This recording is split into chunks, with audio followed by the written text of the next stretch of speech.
Jenderal Besar Soeharto Pahlawan Nasional.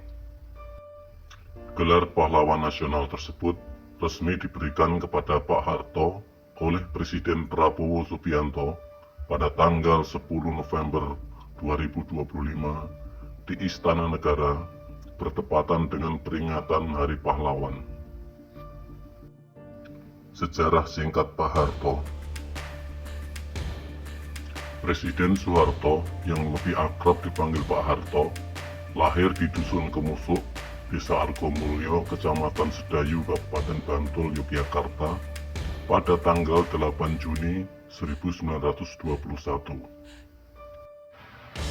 Pak Harto menikah dengan Siti Hartinah yang akrab dipanggil Ibu Soeharto pada tanggal 26 Desember 1947 dan dikaruniai 6 putra-putri. Keenam putra-putri beliau adalah Siti Hardianti Rukmana atau Puput, Sigit Harjo Judanto, Bambang Triatmojo, Siti Hediati Heriadi atau Titik, Hutomo Mandala Putra atau Tommy, dan Siti Hutami Endang Adiningsih atau Mami. Jasa-jasa besar Pak Harto. Pertama, Pak Harto berhasil memimpin serangan umum 1 Maret 1949 di Yogyakarta. Pada tanggal 1 Maret 1949, Pak Harto yang saat itu berpangkat Letnan Kolonel atau Letkol berhasil memimpin serangan umum ke Yogyakarta dan berhasil menguasai Yogyakarta selama 6 jam. Serangan umum 1 Maret ini sangat besar dampaknya bagi Indonesia di mata dunia internasional. Pengaruh utama serangan umum 1 Maret ini adalah memperkuat posisi diplomasi Indonesia secara internasional dan mematahkan propaganda Belanda yang mengklaim bahwa Indonesia sudah tidak ada. Kedua, Pak Harto sebagai Panglima Komando Mandala tahun 1962. Brigjen TNI Soeharto ditunjuk oleh Presiden Soekarno sebagai Panglima Komando Mandala pada tanggal 2 Januari 1962.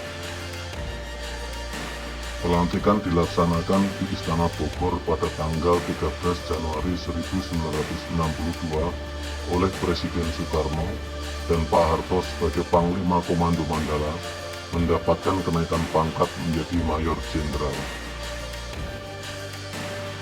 Tugas Komando Mandala adalah untuk membebaskan Irian Barat atau Papua dari kekuasaan Belanda. Operasi Mandala berhasil membebaskan Irian Barat atau Papua dari kekuasaan Belanda ke pangkuan NKRI. Pada tanggal 31 Desember 1962, bendera Belanda resmi diturunkan dan digantikan dengan bendera merah putih sebagai tanda dimulainya kekuasaan de jure Indonesia atas tanah Papua di bawah pengawasan PBB. Ketiga, Pak Harto berhasil menumpas kudeta berdarah G30 SPKI. Mayor Jenderal Soeharto sebagai Pangkostrat berhasil menumpas kudeta PKI yang dikenal dengan sebutan G30 SPKI tahun 1965 yang telah menculik dan membunuh 6 jenderal dan 1 perwira pertama di Jakarta. Pada tanggal 10 Oktober tahun 1965, Presiden Soekarno menunjuk Mayor Jenderal Soeharto sebagai Pangkop Kamtib sekaligus Menpangat untuk mengambil segala tindakan guna memulihkan keamanan dan ketertiban setelah peristiwa G30 SPKI. Sebagai Pangkop Kamtib dan Menpangat, Presiden Soekarno menaikkan pangkat Mayor Jenderal Soeharto menjadi Letnan Jenderal. Pada tanggal 22 Juni 1966, Presiden Soekarno menyampaikan pidato pertanggungjawaban di depan sidang umum MPRS dengan judul Nawaksara. Namun, pertanggungjawaban tersebut ditolak oleh MPRS. Pada tanggal 7 Maret 1967, MPRS mengeluarkan TAP MPRS nomor 33/1967 dan secara sah mengakhiri jabatan Presiden Soekarno. Selanjutnya pada tanggal 7 Maret 1967, MPRS melantik Pak Harto sebagai pejabat Presiden Republik Indonesia. Pada tanggal 26 Maret 1968, Pak Harto resmi diangkat menjadi Presiden Republik Indonesia. Masa pemerintahan Presiden Soeharto. Rencana Pembangunan 5 tahun atau Replita. Perencanaan pembangunan masa Orde Baru berfokus pada program Rencana Pembangunan 5 tahun atau Replita yang merupakan bagian dari pembangunan jangka panjang atau PJP 25-30 tahun. Program ini menerapkan pembangunan terpusat, di mana 1 tahunnya dijabarkan dalam Rencana Anggaran Pendapatan dan Belanja atau RAPBN. Bidang pendidikan. Pak Harto sangat menyadari pentingnya pendidikan generasi penerus bangsa. Pada awal pemerintahannya, angka buta huruf di Indonesia masih sangat tinggi, yaitu 80% dari penduduk Indonesia masih buta huruf. Presiden Soeharto melalui instruksi Presiden atau Inpres nomor 10 tahun 1973 untuk meningkatkan akses pendidikan di seluruh Indonesia.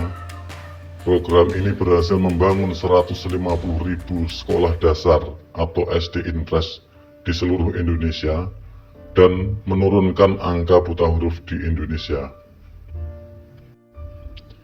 Hingga akhir masa pemerintahannya, Pak Harto berhasil menurunkan angka buta huruf di Indonesia dengan sangat signifikan. Pada akhir tahun 1998, angka buta huruf untuk usia 10 tahun ke atas 10,58% dan untuk usia 15-45 tahun angka buta huruf sebesar 5,15%. Bidang pertanian dan pedesaan. Pak Harto sangat dekat dengan rakyat, terutama para petani di desa-desa. Pak Harto rutin keliling ke desa-desa, bertemu dan berdialog dengan para petani dengan program dari desa ke desa dan kelompok pencapir atau kelompok pembaca dan pemirsa. Pak Harto juga membangun waduk-waduk dan irigasi untuk pengairan pertanian guna meningkatkan produksi pertanian untuk meningkatkan kesejahteraan petani. Membangun pabrik pupuk. Presiden Soeharto membangun berbagai pabrik pupuk selama masa pemerintahannya, termasuk pabrik pupuk Pusri 4 di Palembang tahun 1977, pabrik pupuk Kujang di Cikampek tahun 1978, dan pabrik pupuk ASEAN di Aceh tahun 1984. Pembangunan pabrik-pabrik pupuk ini merupakan bagian dari program pembangunan untuk meningkatkan swasembada pangan nasional. Hingga akhirnya Indonesia berhasil swasembada beras pada tahun 1984. Atas keberhasilan ini, Indonesia mendapatkan penghargaan dari Food and Agriculture Organization atau FAO pada tanggal 14 November 1985 di Roma, Italia. Bidang keagamaan.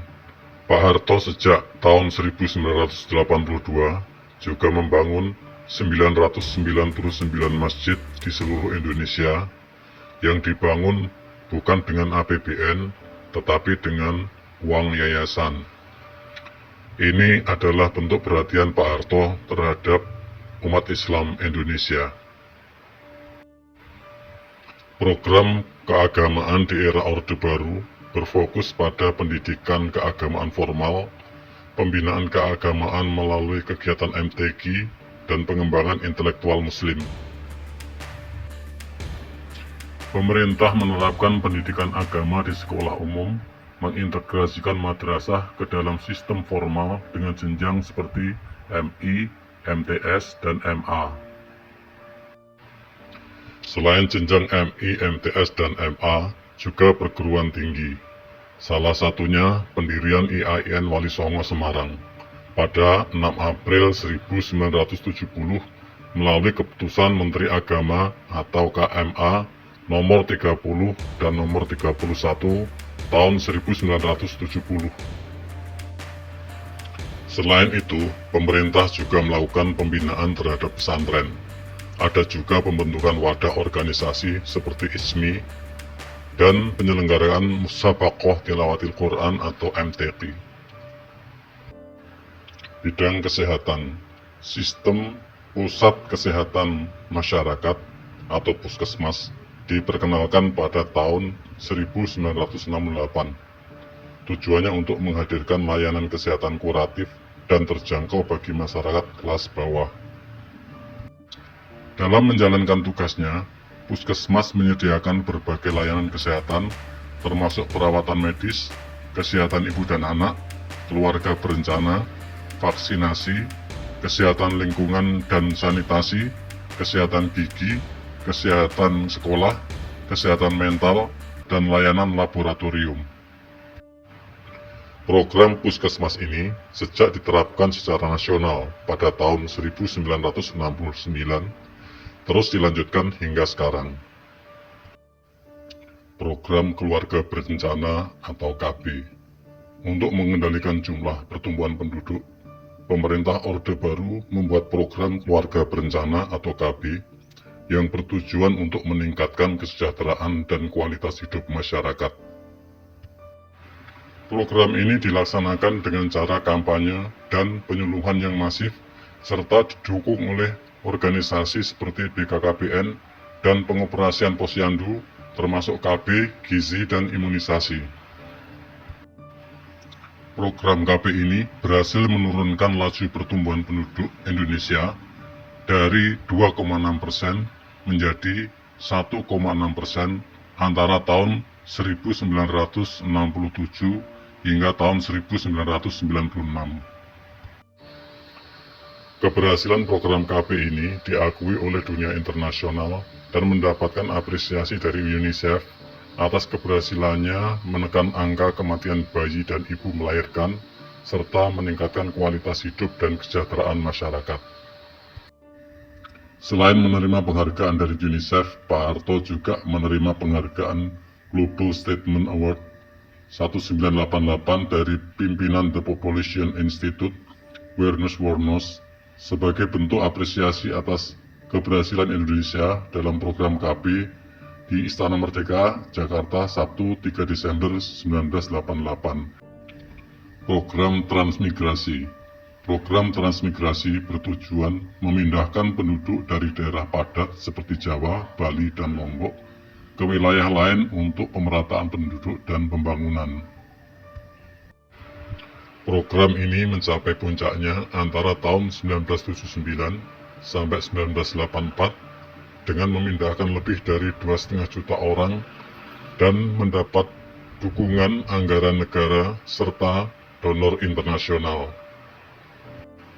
Tujuan utamanya adalah pengentasan kemiskinan, pengembangan wilayah, dan integrasi sosial politik dengan fokus yang bergeser dari penyebaran penduduk menjadi pengembangan wilayah dan berbagai sektor ekonomi seiring berjalannya waktu.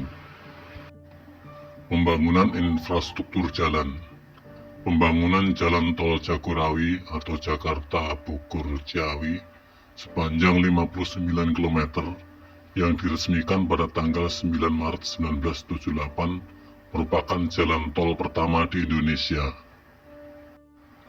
Selain jalan tol Jagorawi, ada banyak jalan tol lain yang dibangun pada masa pemerintahan Presiden Soeharto, seperti tol Jakarta-Tangerang, tol Cawang-Tomang Grogol Fluid, tol Jakarta-Cikampek, tol Surabaya Gempol dan tol Padalarang Cileunyi. Selama kepemimpinan Pak Harto, beliau telah membangun jalan tol sepanjang 564,88 km jalan tol. Fokus pembangunan jalan tidak hanya di Jawa, tetapi juga meluas ke daerah-daerah terpencil, terutama melalui program padat karya seperti proyek jalan di Papua untuk menghubungkan daerah-daerah pedalaman.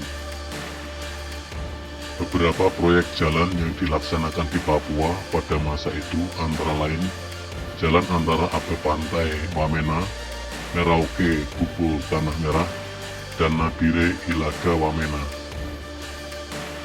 Pembangunan jalan darat dan jembatan ke daerah pedalaman menjadi prioritas untuk membuka isolasi dan mendorong pertumbuhan ekonomi serta kesejahteraan masyarakat di daerah tersebut.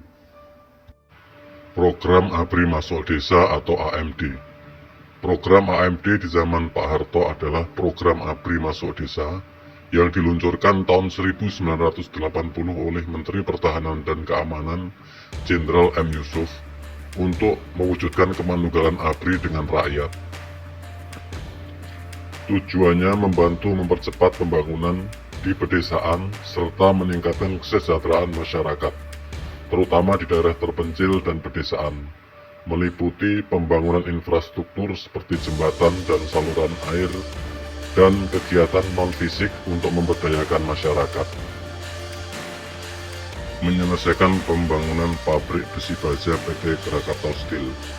Pabrik yang diinisiasi Presiden Soekarno dan dibentuk pada tanggal 20 Mei 1962 ini sempat terhenti karena gejolak politik 1965. Barulah memasuki awal tahun 1970, pabrik dilanjutkan kembali dan dioperasikan secara resmi pada tanggal 31 Agustus 1970 dan diresmikan oleh Presiden Soeharto. Penyelesaian pembangunan pabrik besi baja ini merupakan bagian dari program pembangunan dan industrialisasi selama masa pemerintahan Pak Harto. Pembangunan pembangkit listrik. Pemerintah secara masif melakukan pembangunan pembangkit listrik guna mendukung pertumbuhan sektor industri yang menjadi salah satu fokus pembangunan Orde Baru di samping untuk kebutuhan masyarakat hingga pedesaan. Beberapa contoh pembangkit listrik yang dibangun antara lain PLTA Cirata, PLTU Paiton, dan Bendungan Karangkates atau PLTA Karangkates yang mulai dibangun pada tahun 1963 dan diresmikan pada tahun 1972. Program listrik masuk desa. Program listrik masuk desa pada masa pemerintahan Pak Harto diintegrasikan dalam rencana pembangunan 5 tahun atau Replita yang dimulai sejak 1969.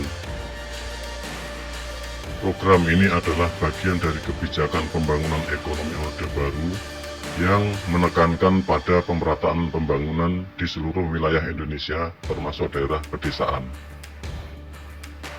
Penyediaan listrik dipandang sebagai salah satu tolak ukur kemajuan ekonomi dan kesejahteraan masyarakat, sehingga program ini diharapkan dapat meningkatkan aktivitas ekonomi desa.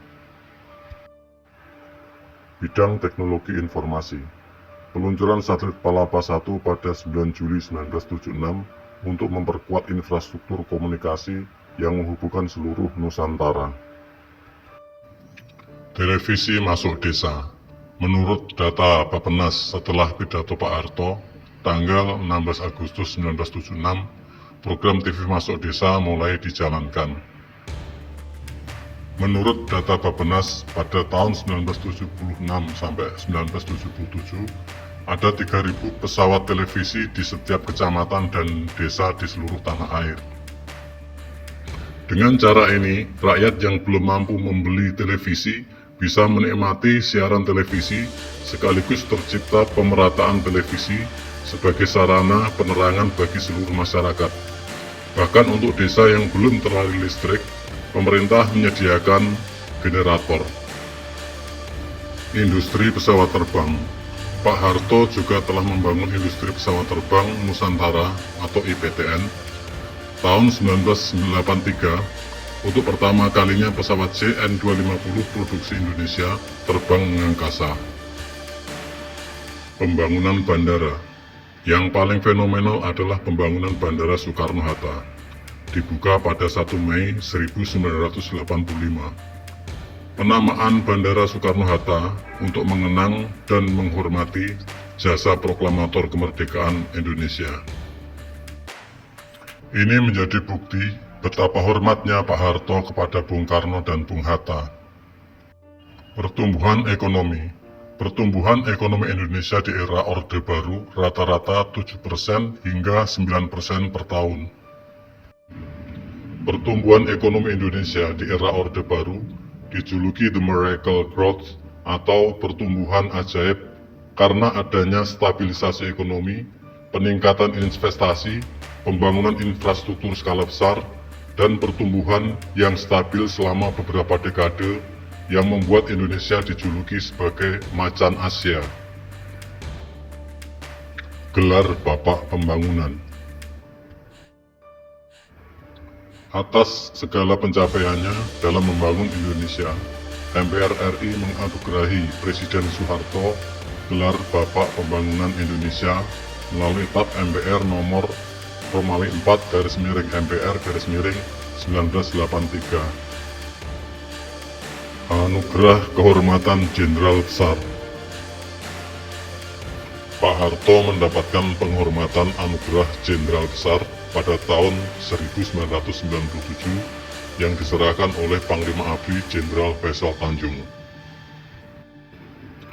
Gelar Jenderal Besar ini dianugerahkan kepada 3 jenderal, yaitu Jenderal Besar Sudirman, Jenderal Besar A.H. Nasution, dan Jenderal Besar Soeharto.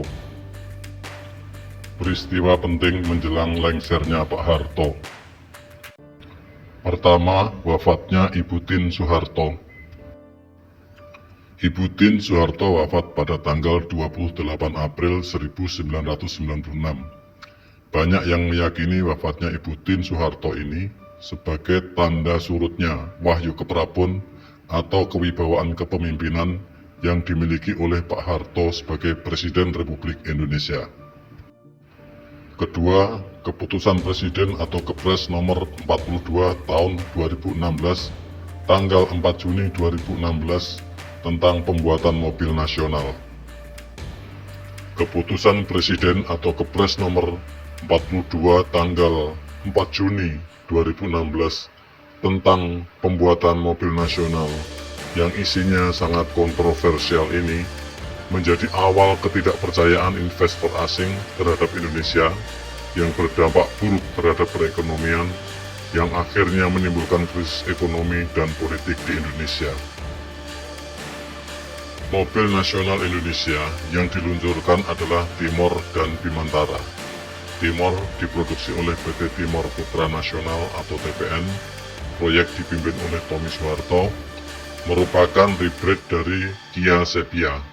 Sedangkan Bimantara diproduksi oleh PT Bimantara Citra, proyek dipimpin oleh Bambang Triatmojo, merupakan hybrid dari Hyundai Accent atau Cakra dan Hyundai Elantra atau Nanggala. Kebijakan mobil nasional ini membuat Jepang kalang kabut.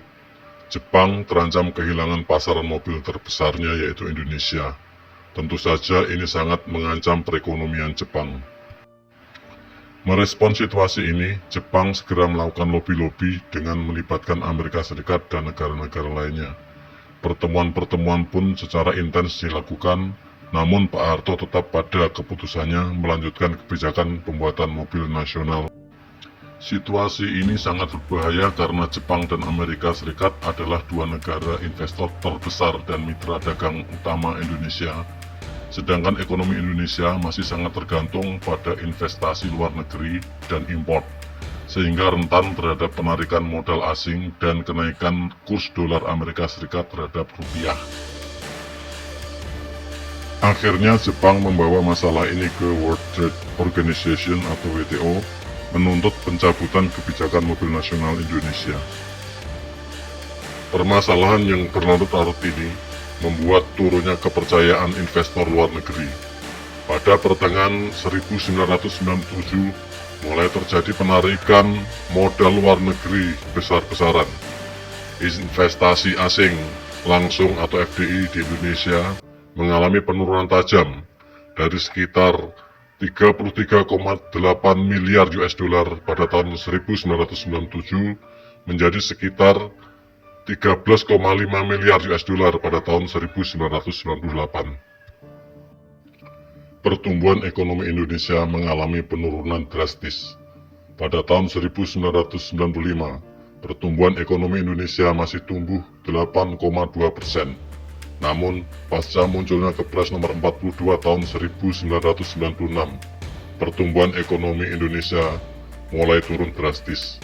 Pada tahun 1997, pertumbuhan ekonomi Indonesia turun drastis menjadi 4,7%. Dan di tahun 2018 anjlok hingga minus 13,1%. Situasi krisis ekonomi ditambah munculnya berbagai berita dan isu-isu negatif yang masif tentang Pak Harto di berbagai media massa baik media asing maupun media lokal berhasil mempengaruhi rakyat sehingga rakyat terprovokasi dan menimbulkan turunnya kepercayaan dan dukungan rakyat kepada Pak Harto. Muncullah gerakan perubahan atau gerakan reformasi. Dugaan kuat adanya keterlibatan asing dalam kejatuhan Pak Harto. Indikasi kuat keterlibatan pihak asing dalam kejatuhan pemerintahan Pak Harto ialah adanya propaganda pembunuhan karakter Pak Harto melalui media massa asing maupun media massa lokal yang masif, antara lain dengan fitnah bahwa Pak Harto memiliki simpanan miliaran US dollar di Bank Swiss, Pak Harto sebagai presiden terkorup di dunia, berita kekayaan Pak Harto dan keluarganya, berita Pak Harto sebagai pelanggar HAM berat, KKN dan lain sebagainya. Propaganda yang masif, penarikan investasi besar-besaran, dan jatuhnya nilai tukar rupiah terhadap dolar Amerika Serikat oleh George Soros berdampak jatuhnya perekonomian Indonesia secara drastis dalam waktu yang singkat. Adanya informasi gerakan intelijen asing yang mendanai NGO atau LSM serta lawan politik untuk melakukan gerakan massa. Fakta-fakta itu sangat mendukung dugaan kuat adanya skenario asing untuk menjatuhkan Pak Harto. Lengsernya Pak Harto. Berlarut-larutnya krisis ekonomi mengakibatkan terjadinya krisis kepercayaan kepada pemerintah. Muncul berbagai isu ketidakpuasan masyarakat, memicu terjadinya gerakan reformasi, dan demo besar-besaran menuntut mundurnya Pak Harto dari jabatannya sebagai presiden. Demo berlangsung berhari-hari hingga situasi tak terkendali. Dipicu kasus Trisakti, di mana ada 4 mahasiswa ditembak aparat, menimbulkan kerusuhan, kekacauan, huru-hara, penjarahan, pembakaran, bahkan pemerkosaan dan pembunuhan. Negara mengalami chaos, kerusuhan meluas, demo semakin besar, hingga mahasiswa berhasil menduduki gedung DPR MPR RI pada tanggal 18 hingga 19 Mei 1998, menuntut mundurnya Pak Harto dari jabatannya sebagai Presiden Republik Indonesia. Melihat situasi yang terjadi, akhirnya pada tanggal 21 Mei 1998, Pak Harto menyatakan berhenti dari jabatan sebagai Presiden Republik Indonesia. Setelah lengser dari jabatan Presiden pada tanggal 21 Mei 1998, Pak Harto jarang tampil di depan publik dan lebih banyak menghabiskan waktu di rumah di Jalan Cendana atau menghabiskan waktu untuk kegiatan pribadi. Pada 8 Maret tahun 2000, Pak Harto menerima kunjungan Presiden Abdurrahman Wahid yang lebih akrab dipanggil Gus Dur. Kunjungan ini merupakan bentuk penghormatan pribadi dari Gus Dur kepada Pak Harto dan juga untuk menunjukkan silaturahmi dan saling memaafkan meskipun keduanya sering berselisih secara politik di era Orde Baru. Kondisi kesehatan Pak Harto. setahun setelah lengser, yaitu pada tahun 1999, Pak Harto mengalami stroke ringan dan pendarahan usus. Sejak saat itu, Pak Harto sering sakit dan beberapa kali keluar masuk rumah sakit menjalani perawatan dan pengobatan.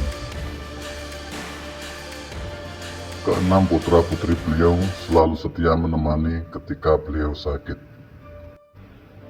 Presiden Susilo Bambang Yudhoyono atau yang lebih akrab dipanggil Pak SBY beberapa kali datang menjenguk Pak Harto sewaktu beliau sakit.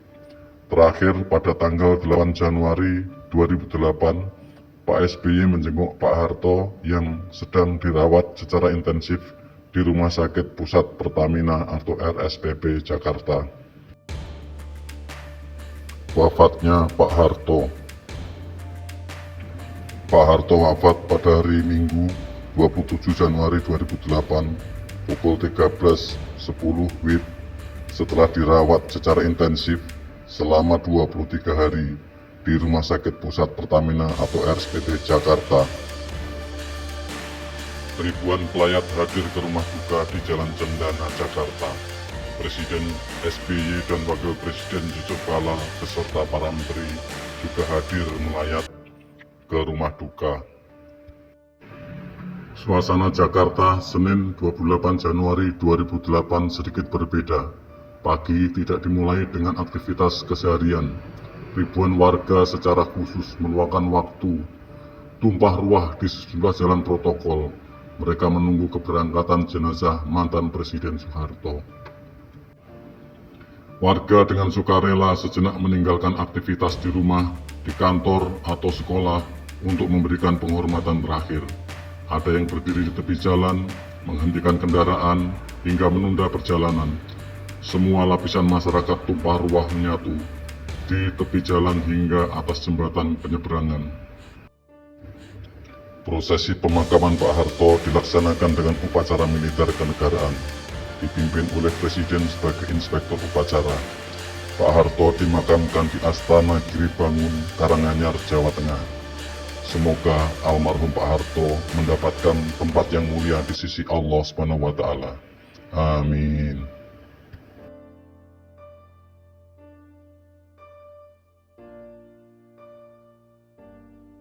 Assalamualaikum warahmatullahi wabarakatuh.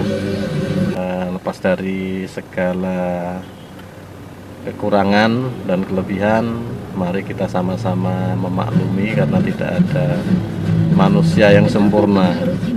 Semua manusia pasti ada kekurangan, dan lebih baik kita melihat kelebihan seseorang lalu melihat sisi positifnya daripada sisi negatif. Terima kasih. Assalamualaikum warahmatullahi wabarakatuh.